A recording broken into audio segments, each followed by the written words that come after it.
अमरनाथ गुप्ता जी, रतन गुप्ता जी, अनुराग गुप्ता जी। गुरु जी आपके चरणों में दास का कोटि कोटि प्रणाम।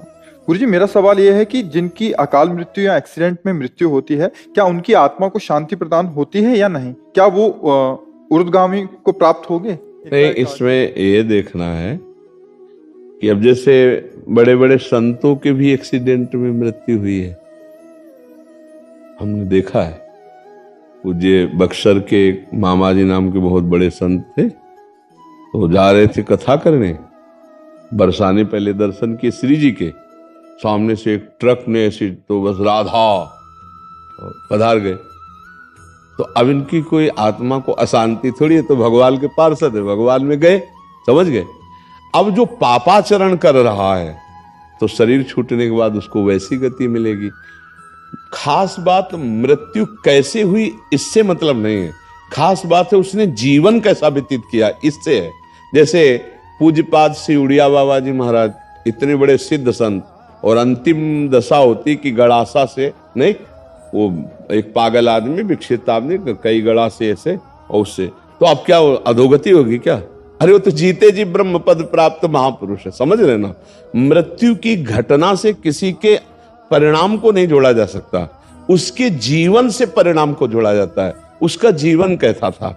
मानो जैसे परीक्षित जी का सर्प काटने से मृत्यु हुई, तो उनकी दुर्गति थोड़ी हुई, तो सीधे परम पद में गए। क्यों? जीवन भगवान में था, भजन में जीवन था। अब जैसे कोई बहुत पापात्मा है, पाप कर्म कर रहा है, तो देखा गया कोई कष्ट नहीं, बहुत आराम से मृत्यु हो गई, बहुत आराम से मृत्यु। हमने देखा है कि कोई बीमार नहीं रहे, वैसे दिल फेल हुआ 2 मिनट में चले गए। एक आदमी पाप करता है, जुकाम नहीं होता है, खूब चौड़ी छाती करके खूब घूम रहा है। एक आदमी बड़े धर्म से भजन कर रहा है और जीवन उसका बड़ा दुख में देखा गया। अब इसी रहस्य को जानना है। वो पाप कर्म कर रहा है तो उसके पुण्य खर्चा हो रहे हैं, सिद्धांत है। अब जब पूर्व पाप और ये पाप जुड़ेगा तो उसकी दुर्गति हो जाएगी। अब इनका अंतिम जन्म है, तो इनके जितने पापों सब भुगता दिए जाते हैं। अंतिम परिणाम जाना जाता है जीवन की धारा से। तुम्हारी जीवन की धारा कैसी रही? अब जैसे एक आदमी है, अचानक बैठा हुआ, दीवाल गिरी, मर गया, उसे आप अकाल मृत्यु कहेंगे, लेकिन अब उसने जीवन कैसा व्यतीत किया है? अगर जीवन भजन में व्यतीत किया तो भगवान को प्राप्त होगा, और जीवन गंदा व्यतीत किया है तो उसके गंदे आचरणों के कारण उसका जीवन का परिणाम। केवल मृत्यु की घटना से कोई उन्नति या उन्नति का विषय नहीं होता, उसके पूरे जीवन से तारतम्य जोड़ा जाता है। मृत्यु की घटना तो पहले से निश्चित हो चुकी होती है, हम जिसे अकाल मृत्यु कहते हैं वो भी निश्चित हो चुकी होती है। भाई जैसे हमारे पाप बहुत बढ़ गए तो भरी जवानी में हमारी मृत्यु होनी है, एक्सीडेंट से होनी है, कैसे होनी, वो पहले से निश्चित हो गया। पूरा काल व्यतीत होकर के बुढ़ापे में मृत्यु होती तो बाल, अब जवानी में मर गया तो उसे अकाल मृत्यु कहेंगे। अब उतने में उसने क्या आचरण किया है? अगर वो सतधर्म किया, माता पिता की सेवा की, भजन किया, और फिर मृत्यु हो जाती तो उसका कल्याण हो जाएगा। अब उसने पापाचरण किए, मनमानी धर्म विरुद्ध आचरण किए, तो चाहे वो गंगा में मरे, वो नरक ही जाएगा, उसकी दुर्गति ही होगी। बात समझे? गोस्वामी तुलसीदास जी कह रहे, राम राम राम जी जोलो तू न जपी है, तोलो तू कहूं जाए तिहू ताप तपी है। सुरसर तीर, गंगा जी के तीर, बिन नीर दुख पाइए, सुरतर तरे तो दारी। इसीलिए हम कहते हैं राधा राधा राधा राधा राधा जपो। मृत्यु की घटना से किसी के जीवन का फाइनल नहीं किया जा सकता, उसके जीवन की धारा से उसके जीवन का फाइनल होता है। हाँ, अगर मृत्यु के समय न राम कृष्ण हरि नारायण कुछ निकल गया, अब फाइनल बदल जाएगा। पूरा जीवन पाप रहा, अंतिम में अगर राम हरि कृष्ण राधा निकल गया, अब तुम्हारा काम बन जाएगा। वहां देखा है। लेकिन घटना से कि उसकी ऐसी मृत्यु हुई तो उसकी दुर्गति हो सकती है, ऐसा नहीं हो सकता। ये पक्की बात है। आप समझ पा रहे हैं? जी गुरु जी, बहुत। अब बिटिया थी मेरी, 2 बेटी थी, 23-24 साल की, बहू थी 29 साल की, 1.5 साल की पोती थी। 7 साल हो गए, मन व्यतीत रहता है। हाँ, क्योंकि अपनापन होता है ना परिवार से। तो अब देखो, इसका हम रोज घोषणा करते हैं एक बार सत्संग में, इस लोक का नाम याद कर लो, क्या है? मृत्यु लोग यहाँ सबको मरना पड़ेगा भैया। लेकिन गुरुजी 2011 में मेरा ऐसा संयोग बना कि कैलाश मानसरोवर जाने का मेरा, तो मेरी बिटिया जो है बोलती पापा आप जाओ कैलाश मानसरोवर, देखो मैं दुकान संभालूंगी। हमारा केवल वो व्यवहार में बहुत आगे बढ़ना होता है। हमारा केवल इतना कहना है कि देखो जिस समय, जिस सेकंड में, जिस मिनट में जहां मृत्यु हमारी होनी है वहां होनी है। वो हमारे कोई प्रियजन बनकर जो आते हैं वो अपने कर्मों का भोग भोगने आते हैं और हमको भुगाने आते हैं। जैसे आप कह रहे हो 7 साल से मैं दुखी हूं, तो दुखाई तो दे के गए ना, वो अपने कर्मों को भोग करके गए और हम उनके चिंतन में दुखी हूं। अध्यात्म यही बल देता है कि उनके चिंतन को त्यागो, हरि चिंतन में लगो। ये ठगबाजी करने के लिए माया सब चरित्र रचती, न तो कोई तुम्हारा पुत्र है न कोई तुम्हारी पुत्री, एक सच्चिदानंद भगवान ही ये नाटक कर रहे। अब अपने को संभाल लो और खूब नाम जप करो और किसी के प्रति रो मत, अब प्रभु के लिए रो। हे नाथ अब तो कृपा कर लो, ये मेरा जन्म अब आपकी प्राप्ति के लिए हो जाए। हाँ, कोई तुम्हारा नहीं। देखो हम एक तुमको कथा सुनाते हैं। एक चित्रकेतु नाम के राजा, भागवत में कथा आती है। चित्रकेतु नाम के राजा थे, उनकी बहुत सी रानियां थी और एक भी पुत्र नहीं थे, तो वो बहुत उदास रहते थे। तो देवर्षि नारद जी और अंगिरा जी, भागवत की कथा है, देवर्षि नारद जी अंगिरा जी गए, उनको समझाने ही गए थे कि तुम धर्मात्मा राजा हो, उदास मत हो पुत्र के लिए। तो उन्होंने जाकर के जब समझाने की कोशिश की तो उन्होंने कहा हमको इस समय ज्ञान नहीं, हमें पुत्र चाहिए, यदि हम पर कृपा करने आए हो तो हमें पुत्र दो। तो उनका पुत्र तो सुख तो तुम्हारे भाग्य में है नहीं, पर तुम हठ कर रहे हो तो मैं तुम्हें पुत्र देता हूं, पर हर्ष और शोक दोनों की प्राप्ति होगी। अब वो ये नहीं समझ पाया कि हर्ष और शोक दोनों की प्राप्ति होगी, पुत्र देता हूं, इस बात पर उनकी बुद्धि टिक गई। बड़ी रानी कृतद्युति नाम था, उनके पुत्र हुआ। अब तो क्या आनंद, चक्रवर्ती राजा थे, हर समय रानी के महल में जाना। तो और जितनी थी रानियां सबको जलन हुई। उन्होंने कहा बहन जब से कृतद्युति के पुत्र हुआ राजा हम लोगों की तरफ देखते ही नहीं है। तो बोले हम लोगों के मिलन में बाधक कौन है? बोले लड़का ही है। तो बोले क्या करें? बोले जहर दे दो। तो धाय माँ को अपने पक्ष में मिलाया और जहर चटवा दिया, राजकुमार मर गया। जो ही राजा के पास खबर गई कि राजकुमार मर गया, कितनी मनौती के बाद तो हुआ था। अब वो रोते बिलखते आए, बहुत पैर पकड़ करके माथा बार बार जमीन में पटकने लगे। जब कोई धर्मात्मा दुखी होता है तो उसे संत संग दे दिया जाता है। जैसे आप आए हो ना, तो भगवान की कृपा से संग मिला है। जय गुरुदेव। अब मोहि भाव भरोसा हनुमंता, बिन हरि कृपा मिले नहीं संता। तो दुख का निवारण इससे।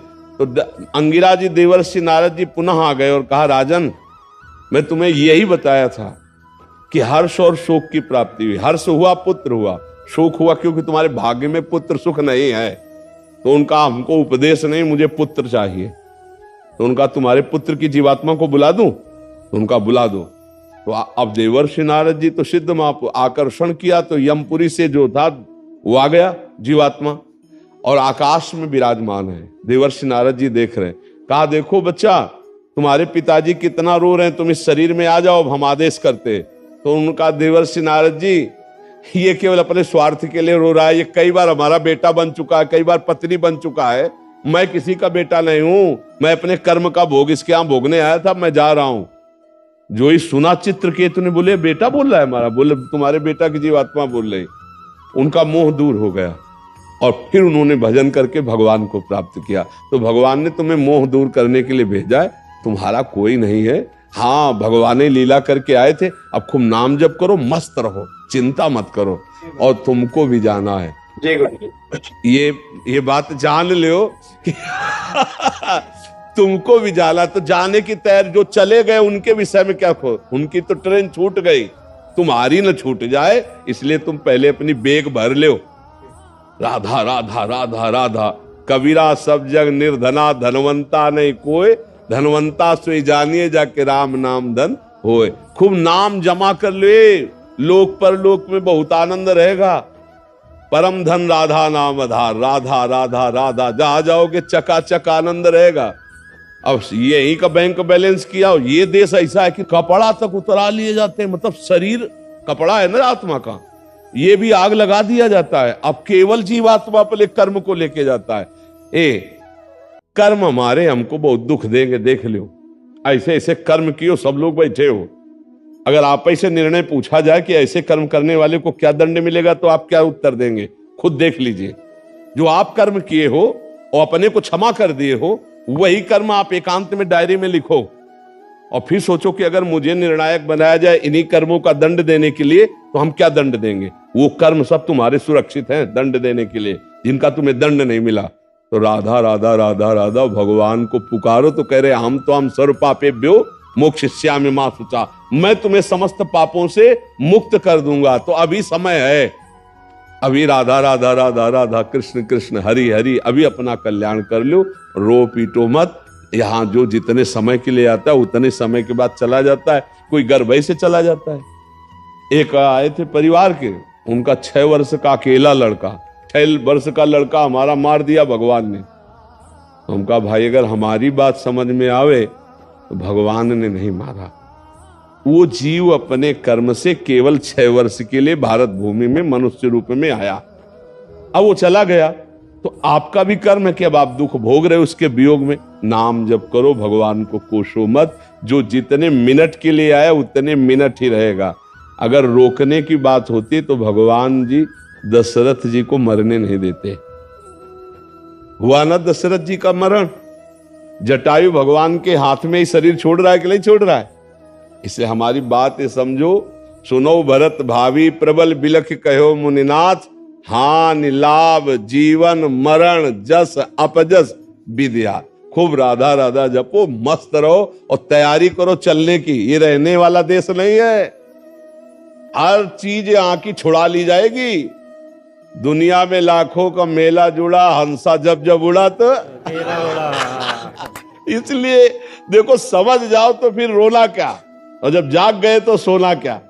अगर ज्ञान में जग गए तो फिर मोह में क्या सोना, अगर समझ गए तो फिर क्या रोला। एक बार मरना है, सबको मरना है, मरने की तैयारी कर लो। जो पहले से तैयार न थे पछता पछता कर चले गए, जाना पड़ेगा। इसलिए राधा राधा राधा, कब जाना कुछ पता नहीं। पीछे तलवार लिए खड़ी मृत्यु, कब गला काट दे, किस रूप में काट दे, कुछ पता नहीं है। कुछ पता ले, कुछ पता ले। नाच रहे हैं और नाचते नाचते ऐसे हुए और गिरे मर गए। फिल्मी गाना चल रहा है और नाच रहे और मर गए। मुंह का लील नहीं सकते, आ बोला तो फिर आगे धा नहीं बोल पाओगे। जितना बस उतने में रोक दिए जाओगे। सरकारी काम है, सब छीन लिया जाएगा, पहले ये समझ लो। तुम्हारा यहां कुछ नहीं रहेगा। स्त्री पुत्र परिवार मकान दुकान बैंक बैलेंस सब छीन लिया जाएगा, तुम्हारा शरीर छीन लिया जाएगा। तुमको अकेला यहां से जाना होगा। तुम्हारे पास होगा तो तुम्हारे कर्मों की पोटरी होगी, धर्म और अधर्म जो किया है, और इन दोनों पोटरियों को आग लगाना हो तो नाम जप करो, राधा राधा राधा राधा राधा। बढ़िया चकाचक व्यवस्था होगी, मरने में भय नहीं लगेगा और भगवान के समीप जाकर आनंद भोगोगे। जैसे भारत में आनंद ले रहे हो, ऐसे भगवान के दिव्य धाम में तुम्हारे लिए हर व्यवस्था होगी। अलग महल होगा, बढ़िया भोजन व्यवस्था बढ़िया, मरना है नहीं। ठाकुर जी का भोग मिलता है वहां धाम में, प्रियालाल के साथ खेलने को मिलता है और परम सुख प्राप्त होता है। मरने का भय नहीं, आना जाना नहीं, बुढ़ापा नहीं। खूब मीठा खाओ, शुगर नहीं होगी। हाँ, high blood pressure low blood pressure नहीं होगा भगवान के धाम में। इसलिए हम सब तैयारी करें भगवान के धाम में जाने की।